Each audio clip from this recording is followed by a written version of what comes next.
11 Economics past question 30. It says during the era of trade by barter, money was generally in the form of option A said notes, option B says precious metals, option C said coins, and option D said commodities.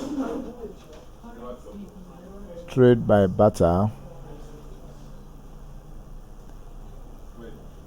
system may be defined as a form of trading in which goods are exchanged directly for other goods without the use of money as a medium of exchange.